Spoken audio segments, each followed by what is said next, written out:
Tapi ada pula anak muda ini datang ke saya, Pak Ustaz Somad, udah 40 tahun saya belum punya anak. Kenapa gitu? Belum nikah.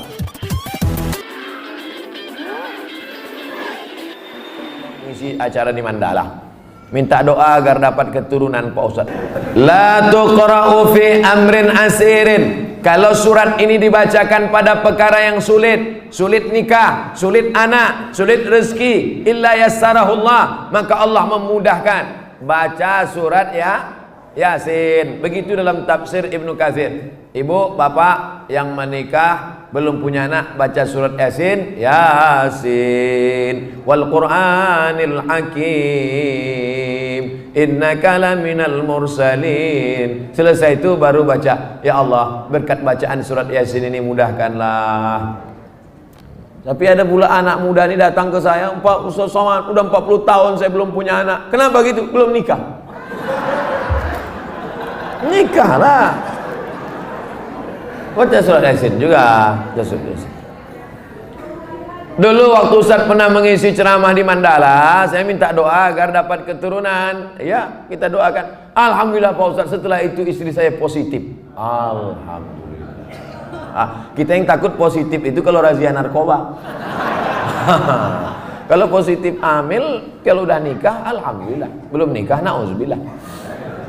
Sekali lagi mohon doanya Pak Ustaz. Minta doa sekali lagi agar saya dapat keturunan yang soleh dan soleha. Baca surat Ali Imran ayat 35, 36, 37. Mau tidur malam sama habis subuh. Surat Ali Imran 35, 36, 37. Ayat itu bercerita tentang perempuan solehah, namanya Hannah. Lakinya soleh, namanya Imran. Imran sama Hannah lama tak punya anak. Mereka bernazar, akhirnya punya anak. Lahirlah anak perempuan namanya Maryam. Maryam punya anak laki-laki namanya Isa. Allah jaga keturunannya. Idh qalat imra'atu Imran rabbi inni nadartu laka ma fi batni muharraran fataqabbal minni innaka antas samiul alim. Falamma wada'atha qalat rabbi inni wada'tuha unsa. Ini bagus. Bapak-bapak kasih ingat istrinya yang baca surat Ali Imran 35, 36, 37 ya. Abang aja lah. Kalau gitu akulah hamil. Kau baca sekarang, kalau tidak aku cari satu lagi. Bapak ini pantang nih pancing. Nampak betul keinginan terpendam. Insya Allah kalau anak saya laki-laki akan saya beri nama Muhammad Baghawi. Ulama besar. Imam Nawawi ada mengutip pendapat Imam Al-Baghawi dalam kitab Majmu' Syarah Muhadzab dalam masalah bayar fidyah salat. Fidyah salat itu pendapat Imam Al-Baghawi yang dikutip pendapatnya oleh Imam An-Nawawi dalam kitab Al-Majmu' Syarah Muhadzab. Bagus sekali. Kalau perempuan mohon kasih nama Pak Ustaz, Nuairah. Nuairah artinya secercah cahaya. Masya Allah. Kok tiba-tiba Ustaz kasih itu? Tak tahu pas nengok lampu. Nuairah. Nanti manggilnya kan Nuairah secercah cahaya. Tambah-tambah kasih lagi. Waalaikumsalam warahmatullahi wabarakatuh. Istri saya sedang hamil. Semoga Allah berikan kemuliaan kepada anda dan istri serta keluarga. Amin. Istri antum hamil semua. Alhamdulillah, insyaallah. Adakah amalan khusus agar mendapat anak saleh salehah? Mohon penjelasan tentang tradisi 4 bulanan, 7 bulanan, akikah dan marhaban. Tapi saya mau singkat saja gini. Ada amalan di Quran bagi orang tua. Kalau saya sebut orang tua, artinya berlaku untuk calon ayah dan calon ibunya. Yang diamalkan dalam fase-fase kehamilan. Contoh. Quran surah ke-7 ayat 189. Kemudian selanjutnya langsung dipraktekkan di masanya Imran. Imran itu dari keluarga Nabi Zakaria. Zakaria senasab dengan Nabi Yusuf. Nabi Yusuf anaknya Nabi Yaqub. Nabi Yaqub anaknya Nabi Ishaq. Nabi Ishaq anaknya Nabi Ibrahim alaihissalam. Imran menikah dengan Hannah. Hannah kemudian mengandung. Dan diabadikan kisahnya di Quran surah ketiga dengan namanya keluarga Imran, Ali Imran, ayat 35-37. Itu contoh amalannya. Baik, teorinya. 1. Dianjurkan bagi kedua orang tua itu untuk memperbanyak doa kepada Allah Subhanahu wa taala. Doanya minta agar dikaruniai anak yang saleh. Dalil spesifiknya Quran surah 7 Al-A'raf ayat 189. Falamma taghasyaha hamalat hamlan khafifa famarrat bi walamma athqalat da'wa Allah rabbahuma la in ataitana salihah lanakunanna minasy syakirin. Jangan teruskan ke ayat 191, khusus di ayat 190-nya saja. Perhatikan baik-baik, lihat. Tatkala suami istri mulai bercampur, istri mulai mengandung, kandungan lemah sampai kandungan berat, sulit luar biasa. Di masa-masa itulah perbanyak doa kepada Allah. Apa doanya? Silakan umum, cuman kalimatnya minta agar yang terakhir anak yang soleh. Dengan kalimat Anda, misal suami bermohon pada Allah dalam keheningan malam, Duhai Allah, di balik rasa sakit yang dirasakan oleh istri saya, ya Allah, dalam perjuangannya, mohon ya Rabb, ganti setiap sakitnya dengan lahirnya anak yang saleh dan salehah. Saya sangat bersyukur kalau Engkau kabulkan. Istri berdoa, ya Allah, saya ridho, saya ikhlas menanggung semua rasa sakit ini. Berjuang demi amanah-Mu ya Rabb. Tapi saya mohon ya Allah, ganti setiap sakit yang saya alami. Setiap resah yang saya rasakan, mohon ganti dengan lahirnya anak yang saleh. Saya sangat bersyukur jika Engkau kabulkan itu. Dan doa perempuan yang tengah mengandung itu akan cepat sekali sampai kepada arsy dan dijawab oleh Allah Subhanahu wa taala. Boleh Anda berdoa langsung bernazar sekaligus dalam kebaikan. Seperti contohnya Hannah. Hannah menginginkan anaknya menjadi hamba yang dekat dengan Allah. Jadi kalau sekarang misal ahli tafsir, ahli hadis, yang ini tidak. Langsung jadi abidah, hamba dekat dengan Allah. Contoh Quran surah 3 ayat 35, paling kiri pertengahan. Idh qalat imra'atu Imran rabbi inni nazartu laka ma fi batni muharraran fataqabbal minni. Ingatlah, ingat itu artinya pelajari, pahami, ikuti kalau itu baik. Silahkan ingat, pelajari, pahami, ikuti kalau baik tentang kisah istrinya Imran. Kalau disebutkan dalam Quran, kisah seseorang, tidak disebutkan nama lengkap ya kejadiannya kapan, artinya kisah itu bisa berulang di masa depan. Ingatlah, pelajari, pahami, ikuti tentang istrinya Imran yang ketika mengandung, dia bernazar kepada Allah dengan kandungannya. Ya Allah, saya bernazar dengan bayi yang dikandung ini. Mohon ya Allah, terima nazar saya. Jadikan anak ini anak yang saleh. Saya nazarkan hanya untuk ibadah saja kepadamu, bukan urusan yang lain. Saya nazarkan untuk urusan agama saja, tidak urusan yang lain. Maka apa yang terjadi? Mohon. Maka diterima oleh Allah Subhanahu wa taala. Ketika lahir, diterima doanya. Bahkan ketika lahir berdoa lagi, diberi nama yang baik. Wa inni samaituha Maryam wa inni u'idzuha bika wa dzurriyyataha minasyaitonir rajim. Poinnya adalah di dua ayat ini Quran mengisyaratkan perbanyak doa kepada Allah. 3. Quran kita ambil surah ke-2 Al-Baqarah ayat 172. Singkatnya, awas, hati-hati. Hati-hati betul dengan kalimat ini. Tolong maaf ya, tolong ayah-ayah, calon ayah ketika istri sedang mengandung, juga nanti setelah melahirkan, saya bicara dengan tahap kandungan dulu, jangan sekali-kali membawa yang haram ke dalam rumah, sampai dikonsumsi oleh istri Anda yang tengah mengandung, karena bahayanya luar biasa. Begitu Anda dapatkan yang haram, dari hasil yang tidak baik, hasil sogokan, hasil penipuan, hasil riba, hasil macam-macam, dimasak jadi makanan, ditelan kemudian oleh istri Anda, masuk ke dalam makanan yang diserap oleh janin anak Anda. Itu yang berbahaya. Maka ketika masuk ke situ, ada larangan yang sangat berbahaya di situ. Maka turunlah ayat-ayat meminta para ayah untuk mencari nafkah yang halal. Ya ayyuhalladzina amanu kulu min thayyibati ma razaqnakum. Hei orang-orang beriman, sepanjang Anda mengaku beriman, cari yang halal, cari yang baik-baik. Kalau kamu sudah sediakan yang baik, kenapa kamu pilih yang tidak baik? Kamu bisa pilih yang halal, kenapa yang haram? Toh kamu itu ketika hidup tidak akan kehilangan rezeki, jangan takut kehilangan. Dicari yang halal, dapatnya segitu berkah. Cari yang haram, dapatnya segitu juga. Ingat, rezeki Anda tidak akan tertukar. Hanya putri yang ditukar. Ingat, menteri yang tertukar. Rezeki tidak. Kalau jatah Anda sampai meninggal 1 miliar, sampai wafat 1 miliar nggak akan tertukar. Anda cari yang haram, dapatnya 1 miliar. Anda cari yang halal, dapatnya 1 miliar. Kalau bisa dengan cari yang halal, kenapa cari yang haram? Kenapa? Kalau bisa dapatkan dengan cara yang taat, kenapa bermaksiat? Bedanya di keberkahan. Rezeki yang berkah itu menghadirkan segala kemuliaan dalam hidup Anda. Dia tidak akan kehilangan rezeki. Jangan khawatir, jangan takut. Datangi yang halal. Masuk konsisten di dalamnya. Baik, teman-teman, ini poinnya. Begitu Anda coba-coba mengambil itu semua, maka apa yang terjadi? Anda sedang memandang bara neraka dalam perut istri Anda, plus dalam janin anak Anda. Maka yang lahir akan sesuatu yang luar biasa. Kata Nabi, hati-hati. Paling minimal doanya sulit akan terhijab dengan yang haram itu. Ya, awas. Nabi mengisahkan seorang lelaki yutilu safar menempuh perjalanan panjang. Asa-asa baru sampai berpenampilan dekil, kumal. Maaf, yamudu yadaihi ila sama, tangannya diangkat ke langit. Fayaqulu ya Rabb ya Rabb. Dia melakukan 3 amalan untuk mempercepat dikabulkannya doa. 1, perjalanan panjang karena Allah. Dia ingin bertobat karena Allah. Ingin berdoa karena Allah. 2, mengangkat tangan. Doa orang yang mengangkat tangan lebih cepat dikabulkan dibandingkan dengan yang diam. 3, menyebut al-asmaul husna. Orang yang memulai dengan al-asmaul husna lebih cepat dikabulkan dibandingkan dengan yang tidak. Dia melakukan ketiganya. Seharusnya 3 kali lebih cepat dari orang biasa. Tapi kata Nabi, anna yustajabu lidzalik. Mustahil doanya bisa dijawab. Mustahil. Kenapa? Maaf, mat'amu haramun. Karena makanan yang masuk ke perutnya haram. Perhatikan sini. Ini apa? Gelas. Isinya apa? Halal atau tidak? Apa fungsi air? Menghilangkan haus. Kita cek. Bismillah. Alhamdulillah. Sekarang lihat. Gelas ini kosong atau berisi? Atasnya ada penutupnya atau tidak? Tidak. Isinya apa? Air. Kalau saya masukkan spidol, bisa nggak? Bisa. Masuk. Kan? Bismillah. Lihat sini. Ini atasnya terbuka, saya masukkan spidol, masuk. Saya masukkan uang, masuk tidak? Masuk. Saya masukkan. Saya masukkan mutiara, masuk tidak? Tergantung. Kalau mutiaranya sebesarnya tidak. Ya. Di poinnya, kalau kita kikis-kikis, masuk. Sekarang persoalannya, lihat sini. Kalau saya tutup begini. Saya masukkan spidol, masuk tidak? Saya masukkan koin, masuk tidak? Seperti itulah orang yang bermaksiat di hadapan Allah. Ketika yang haram masuk dalam dirinya, maka akan ada sekat dalam jiwanya. Naktas sauda. Kalau semakin banyak masuk yang haram, jadilah seperti ini. Bukan Allah tidak mengabulkan doanya. Jadi begitu diberikan mantul, mantul, mantul, mantul. Yang paling bahaya, kalau yang haram masuk kemudian menyebar dengan darah, jadi daging. Masuk ke telinga, turun Quran surah 6 ayat ke-25. Wa fi adhanihim waqra. Di telinga ada sumbatan seperti ini. Akhirnya apa yang terjadi? Begitu adzan berkumandang Allahu Akbar, balik mental.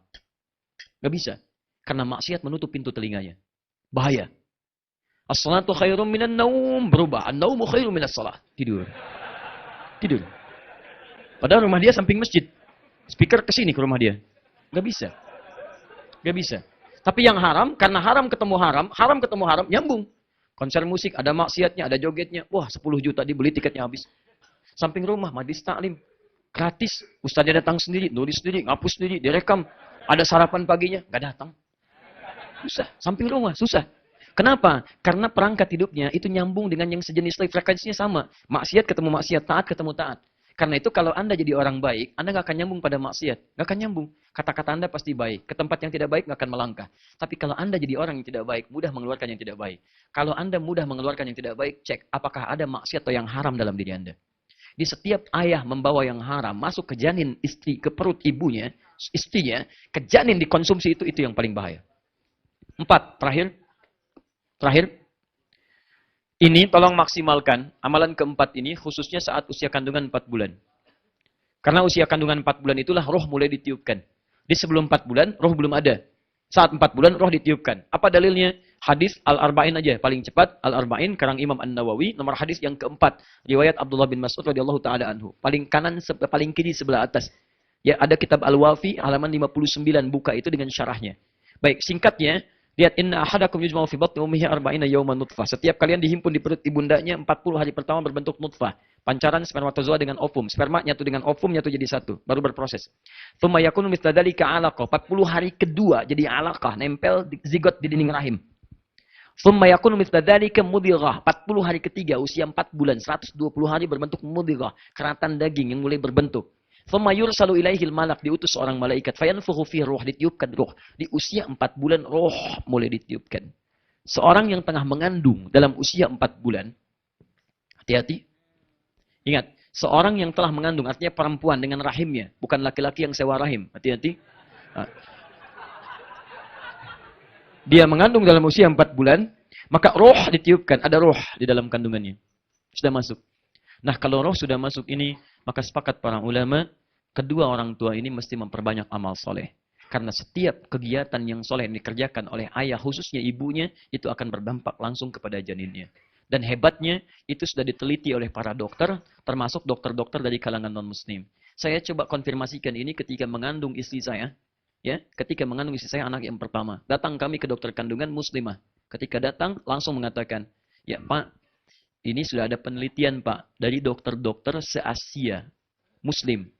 Menyimpulkan bahwa ketika ayah ibunya banyak berbuat amal soleh, itu langsung berpengaruh pada posisi janin di dalamnya. Bahkan di Malaysia pernah langsung, kalau kita mungkin di kayak USG gitu ya, seperti itu, dan dibacakan Quran. Begitu dibacakan Quran, kemudian dilihat di 4 dimensinya, ternyata posisi janin itu tiba-tiba berubah seperti bersujud. Nah, dan hasilnya ternyata luar biasa. Semakin banyak orang tua berbuat amal soleh. Misal, Anda rajin baca Al-Quran, rajin menunaikan sholat, tahajudnya macam-macam. Itu akan berdampak pada keadaan janinnya. Sebaliknya, orang tua yang rajin maksiat akan berdampak dahsyat pada keadaan janinnya. Nah, ternyata pembuktian luar biasa. Saya coba itu semua. Ya, jadi ketika istri misalnya tengah mengandung, baca Quran pun. Baca Quran bismillah. Kalau capek tempelkan earphone-nya. Ayo, tempelkan. Ketika keluar, tempelkan, tempelkan, tempelkan. Apa yang terjadi? Begitu lahir anaknya, ada kecenderungan luar biasa pada kebiasaan saat mengandung. Dia begitu lekat dengan Quran. Sampai kami beri nama Muhammad Hamilul Quran. Saya pergi dakwah, itu di rumah, ini mungkin sharing saja, Anda bisa praktekkan. Tidak harus lo jadi ustaz. Ya, kita bikin beli speaker aktif. Speaker aktif. Ya. Kemudian diisi dengan murattal. Isi murattal. Itu 24 jam bunyi terus. Kami keluar pun ada. Dan hasilnya enak, Pak. Gak percaya silakan. Rumah kita tuh sejuk, tenang. Dengan suasana Quran. Nyala aja terus. Anda keluar pun biarin aja begitu. Dan rasanya beda. Ketika mati akan lain. Kayaknya ada yang hilang gitu. Ada yang hilang. Minimal suaranya. Dia gak enak lah pokoknya. Gak enak. Nah, suasananya gak nyaman. Tapi yang paling dahsyat adalah, satu kali saya pulang, anak itu nangis tak berhenti. Saya bilang, kenapa ini? Gak tahu dari tadi gak berhenti katanya. Saya dengarkan, coba kembalikan ayatnya ke Ar-Rahman. Begitu dikembalikan, dia diam. Balikin lagi ke yang tadi. Dia nangis lagi.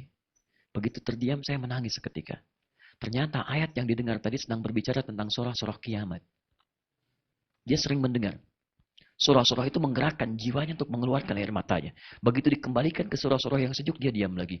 Dan anak ini pertama kali bisa merangkak mengejar tilawah kami. Saya sedang isi dengan murajah, dia mengejar tilawah Quran. Dia rembut mushafnya. Begitu mendengar suara Quran. Dan dia bisa merangkak di situ.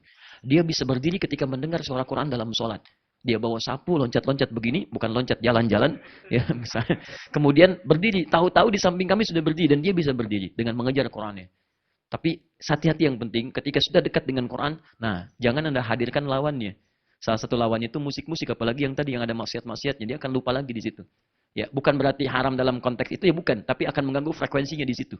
Dijauhkan dulu, kecuali hal-hal yang bisa membantu notasi-notasinya.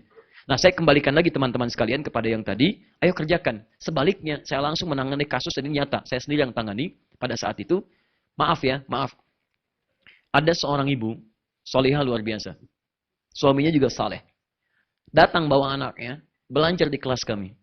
Di awal-awal saya datang ke Indonesia, kemudian mengajar, 30 anak saya kumpulkan. Itu Masya Allah. Apa yang terjadi? Anak yang lain rapi, dia pun rapi, duduk gitu kan. Setelah itu mulai dia bergerak. Setelah selesai pengajaran, tiba-tiba ibunya datang. Ustadz, saya terima kasih katanya. Kenapa terima kasih? Saya bingung. Kenapa bingung, Bu? Anak saya, kalau saya bawa kemanapun, itu selalu saya tunggu di depan kelas. 5 menit pasti oleh gurunya diantarkan lagi. Oh begitu Bu ya? Kenapa? Gak tahu Ustaz, kok di sini bisa baik? Ya udah saya lihat dulu. Begitu pertemuan selanjutnya mulai muncul adatnya lagi. Apa itu? Mengganggu kawannya, macam-macam. Supaya dia mengamati, menyesuaikan, mulai muncul. Kita perbaiki pelan-pelan. Baru di situ saya paham, ini kenapa kok anak beda dengan ibunya? Pasti ada yang salah. Pasti ada yang tidak nyambung. Saya menduga saat itu barangkali ini diadopsi. Ternyata betul ketika saya tanya, Ustaz, mohon bisa dipahami, anak itu sesungguhnya kami angkat adopsi, kami selamatkan bahasa dari seorang ibu yang mengandung anak kembar. Dua-duanya kemudian diadopsi, satu oleh seorang artis, satu oleh kami. Kenapa? Kami selamatkan karena ayahnya suka mencuri, ibunya suka mabuk. Bahkan saat mengandung pun masih mabuk juga. Masuk yang haram yang terjadi, anaknya sulit luar biasa. Ya, jadi apapun bisa terjadi. Orang selang tarawih dia punya petasan. Dan bukan tanggung-tanggung, dia lemparkan tempat orang sholat. Dia pergi, kan? Yang kena ibu bapaknya. Itu nyata. Betul, datang, macam-macam lah gitu. Nah, itu susah, itu masih kecil Pak. Bakatnya di situ. Kecil ya. Nah, itu yang kita arahkan tuh. Ya, kita arahkan pelan-pelan. Tapi itu tidak mudah mengeluarkannya, karena yang haram mesti keluarkan lagi. Keluarkan, masuk yang halal, yang baik. Dan itu tidak mudah. Begitu masuk yang baiknya, haram mulai keluar, nah pelan-pelan dia mulai berubah. Disitulah teman-teman sekalian, jadi itu diantara amalan-amalannya. Nah, orang tua kita dulu sangat singkat. Hei, kalau kamu mau anaknya laki-laki nanti lahir misalnya baik, baca surat Yusuf. Kalau perempuan soleha baca surat. Nah, yang dimaksud baca itu, kalau bahasa orang tua kita pelajari, bukan cuma dibaca. Pelajari surat Yusuf, bagaimana Nabi Yakub merawat Yusuf, memperhatikannya, kemudian memberikan hal yang luar biasa kebutuhannya. Nanti kalau lahiran laki-laki, rawatlah seperti Yakub merawat Yusuf. Jadilah kemudian anaknya akan seperti itu, nilai kebaikannya, walaupun tidak jadi Nabi. Kalaupun Anda nanti lahir perempuan, rawat seperti Bapak Ibu Maryam, merawat Maryam. Baca surat Maryam. Bagaimana kasih sayang Bapak Ibu kepada Maryam. Bagaimana Maryam dititipkan pada seorang guru yang saleh. Bagaimana Maryam dibuatkan rumah tempat yang bagus menjadi mihrab. Itu yang dilakukan. Nah, kita tuh salah paham. Ya, yang dibaca itu saat kandungan bukan dipelajari, dibaca. Gitu kan? Anda kalau cuma baca nggak paham, sampai kiamat kurang 2 hari nggak akan jadi. Akan begitu aja. Loh kok saya baca Yusuf yang keluar Maryam? Misalnya kan? Nah, itu bukan itu maksudnya. Itu jadi salah paham di situ. Ya, maksudnya adalah pelajari itu supaya saat nanti lahir apapun jenis kelaminnya maslahat buat Anda. Anda tinggal mendidik sesuai dengan konteks suratnya. Jelas sampai sini? Paham? Jadi apa hukumnya musik? Relatif ya. Baik teman-teman sekalian, saya kira kita cukupkan dulu ya. Supaya ada kesempatan menaikkan salat syuruknya. Sekarang sudah jam 7. Kita berjumpa lagi insyaAllah di pertemuan berfatu kita semuanya. Saya kira itu, jika ada benar itu dari Allah dan Rasulnya, jika ada yang salah itu dari saya, mohon dimaafkan. Fikih ikhtilaf adalah pembahasan untuk mewarnai kehidupan, mendapatkan kemudahan, bukan jalan untuk berdebat dan berselisih. Semoga bermanfaat. Subhanakallahumma wa bihamdika asyhadu an la ilaha illa anta astaghfiruka wa atubu ilaik. Wa akhiru da'wana alhamdulillahirabbil alamin. Wal 'afwu minkum. Assalamualaikum warahmatullahi wabarakatuh.